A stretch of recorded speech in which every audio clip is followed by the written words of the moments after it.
Alien এবং UFO নিয়ে দশকের পর দশক ধরে চলা রহস্যের জট এবার কি তবে খুলতে চলেছে?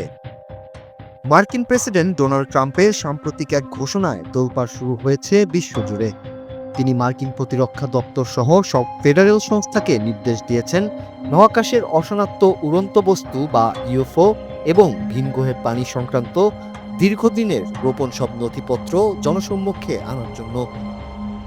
কয়েক দশকের জমানো এই টপ সিক্রেট ফাইলগুলো উন্মুক্ত হলে মানব সভ্যতার ইতিহাসে এক নতুন অধ্যায় যুক্ত হতে পারে বলে ধারণা করা হচ্ছে। সবচেয়ে মজার ব্যাপার হলো, ট্রাম্পের এই আকস্মিক সিদ্ধান্তের পেছনে রয়েছে সাবেক প্রেসিডেন্ট বারাক ওবামার একটি ভাইরাল সাক্ষাৎকার।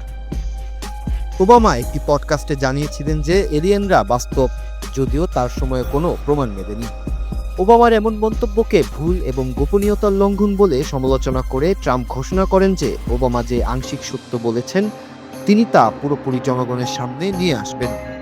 এর ফলে পেন্টাগনের সেই সব ধোঁয়াশাচ্ছন্ন রিপোর্ট এখন সাধারণ মানুষের হাতের নাগালে আসার প্রয়াস প্রশস্ত হলো। ট্রাম্পের এই সাহসী পদক্ষেপকে কেবল তার দয়াল রিপাবলিকানরা নয়, বরং বিরোধী ডেমোক্রেট শিবিরের নেতারাও স্বাগত জানিয়েছেন।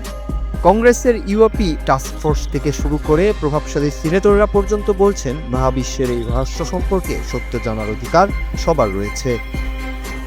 আগে যেখানে পেন্টাগন ইউএফওকে কেবল নজরদারি বিমান বা আবহাওয়া বেলুন বলে উড়িয়ে দিত, এখন সেখানে সরাসরি হাই রেজুলেশন ছবি, ভিডিও এবং বিশেষ রিপোর্ট বিশ্লেষণের অপেক্ষায় রয়েছে পুরো বিশ্ব।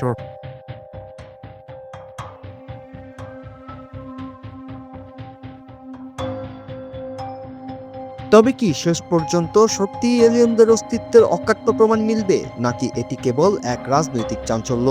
ট্রাম্পের নির্দেশে শুরু হওয়া এই তথ্য প্রকাশের প্রক্রিয়াটি সম্পন্ন হলে হয়তো আমরা জানতে পারবো মহাবিশ্বে আমরা কি একা।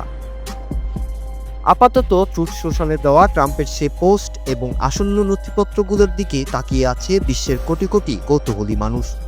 রহস্যের পর্দা সরে গিয়ে সত্য বেরিয়ে আসা এখন কেবল সময়ের ব্যাপার মাত্র। নোয়াজু, বাংলা টিভি, নিউজ ডেস্ক।